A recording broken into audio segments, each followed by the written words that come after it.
Welcome students to my next class. In this class, we can discuss about the scope of receivables management or techniques of receivable management or aspects of receivable management. Once again, scope of receivable management or aspects of receivable management or techniques of receivable management. What are the various aspects of receivable management are? First one, determining credit policy. Second one, determining credit terms. Evaluating credit applicants. Determining collection policies and methods. Last one is control and analysis of receivables.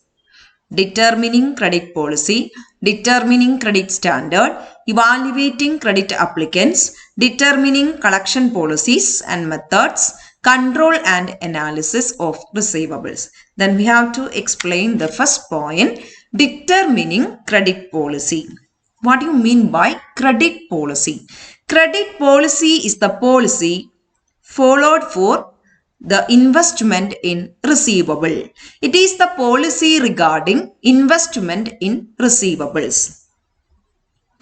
Then this is the policy deciding how much credit be extended to a customer on what basis. This is credit policy.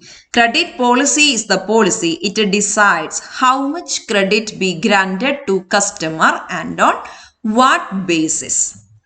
ഇപ്പോൾ credit policy എന്ന് പറഞ്ഞാൽ നമ്മൾ receivables manage ചെയ്യാൻ വേണ്ടി adopt ചെയ്യുന്ന പോളിസിയാണ് credit policy. This is a policy regarding investment in receivable.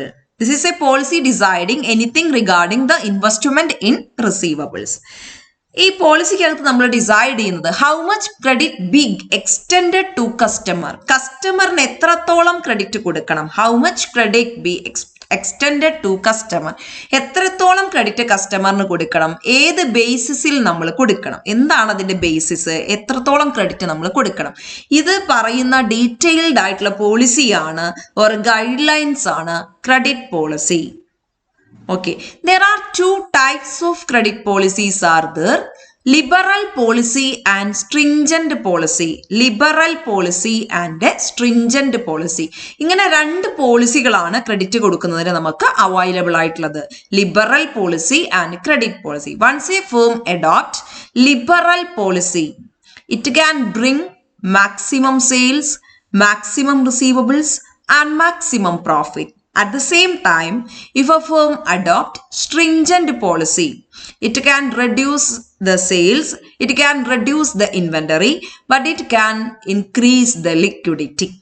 Anyway, liberal policy, the result of liberal policy is high profitability and low liquidity.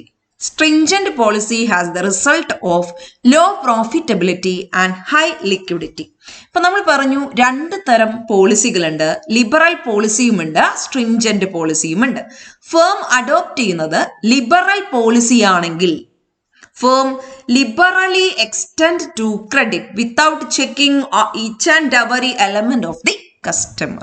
Liberal policy എന്ന് പറഞ്ഞാൽ liberal ആയിട്ട് വളരെ ധാരാളമായിട്ട് നമ്മൾ ക്രെഡിറ്റ് കൊടുക്കുന്ന ഒരു രീതിയാണ് ലിബറൽ പോളിസി. വേണ്ട രീതിയിൽ കസ്റ്റമറിനെ ഇവാലുവേറ്റ് ചെയ്യാതെ മാക്സിമം സെയിൽസ് എന്നുള്ള എയിം വെച്ചിട്ട് നമ്മൾ ഒരു ക്രെഡിറ്റ് കൊടുക്കുകയാണെങ്കിൽ അതാണ് ലിബറൽ പോളിസി. ഇതിന്റെ റിസൾട്ട് എന്ന് പറയുന്നത് നമ്മളൊന്നും പ്രത്യേകിച്ച് നോക്കുന്നില്ല, എല്ലാവർക്കും ലിബറൽ ആയിട്ട് ക്രെഡിറ്റ് കൊടുക്കുന്നു. It will result in to increase in sales അല്ലെ. അപ്പൊ റിസൾട്ട് എന്ന് പറയുന്നത് സെയിൽസ് കൂടും. As a result, profit will also increase. Sales കൂടുന്നതിന്റെ ഫലമായിട്ട് നമ്മളുടെ പ്രോഫിറ്റും കൂടും. But there is a chance to bad debt അല്ലെ.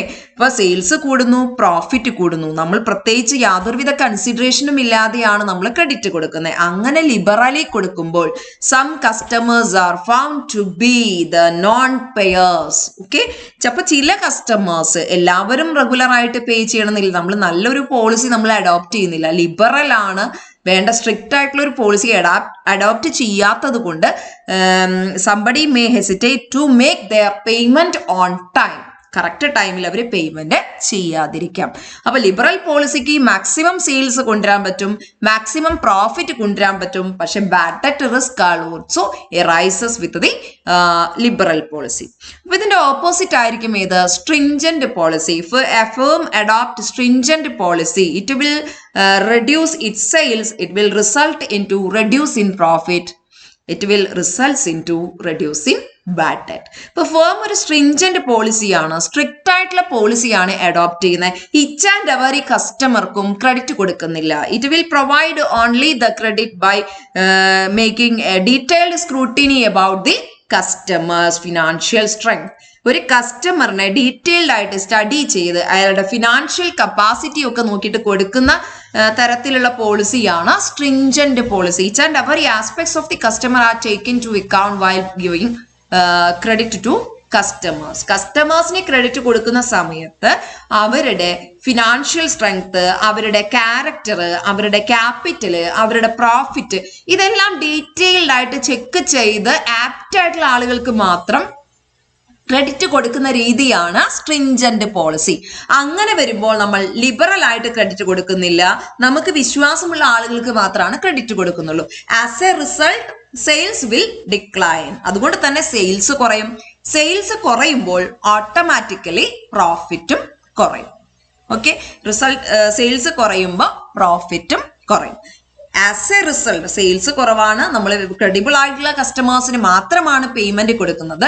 So the liquidity will be high. പെട്ടെന്ന് അവർ ആ പേയ്മെന്റ് തിരിച്ചടയ്ക്കും. ബാഡ് ഡെറ്റ് റിസ്ക് നമുക്ക് കുറവായിരിക്കും. Then liberal policy has suffer from some of the limitations and stringent policy also suffer from limitations. ഇപ്പൊ ഈ രണ്ട് പോളിസിക്കും ലിമിറ്റേഷൻസ് ഉണ്ട്, രണ്ട് പോളിസിക്കും ബെനിഫിറ്റ് ഉണ്ട്. So a firm should adopt an optimum policy. അതുകൊണ്ട് തന്നെ ഫേം സ്ട്രിഞ്ചന്റ് പോളിസിയും അഡോപ്റ്റ് ചെയ്യാൻ പാടില്ല, ലിബറലൈസ്ഡ് പോളിസിയും അഡോപ്റ്റ് ചെയ്യാൻ പാടില്ല. The firm should adopt an optimum policy. What do you mean by an optimum policy? An optimum policy is a policy which is a trade-off between the liquidity and profitability. ഫേമിന്റെ ലിക്വിഡിറ്റിക്കും പ്രോഫിറ്റബിലിറ്റിക്കും ഇടയിലുള്ള ഒരു trade ഓഫിൽ വേണം optimum policy fix ചെയ്യാൻ. അത്യാവശ്യത്തിന് profitability ഉണ്ടാവുകയും വേണം, liquidity ഉണ്ടാവണം. Then it can be diagrammatically represented as, this is a diagram shows an optimum policy. We can see that this is the line of profitability. It's a curve of profitability. This is a curve of liquidity. Then the point at which the profitability and liquidity denotes optimum policy. എവിടെയാണോ പ്രോഫിറ്റബിലിറ്റിയും ലിക്വിഡിറ്റിയും intersect ചെയ്യുന്ന point, അതാണ് നമ്മളുടെ policy എങ്കിൽ അതിനെയാണ് നമ്മൾ optimum policy എന്ന് പറയാം.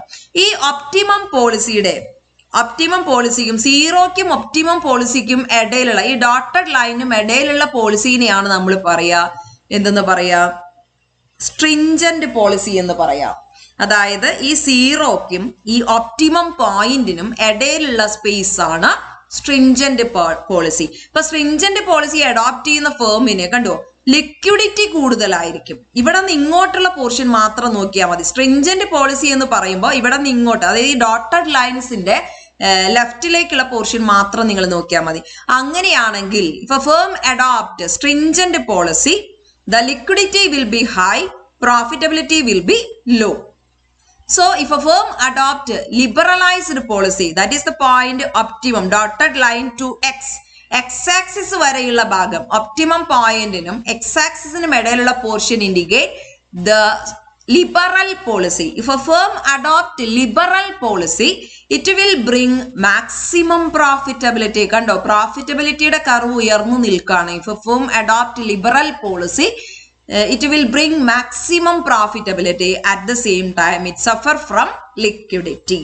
അപ്പോൾ ലിക്വിഡിറ്റി കുറയും, പ്രോഫിറ്റബിലിറ്റി കൂടും. So a firm should adopt a trade-off between the profitability and liquidity. That is called an optimum policy. അതുകൊണ്ട് സ്ട്രിക്റ്റ് പോളിസിയും അഡോപ്റ്റ് ചെയ്യാൻ പാടില്ല, ലിബറൽ പോളിസിയും അഡോപ്റ്റ് ചെയ്യാൻ പാടില്ല.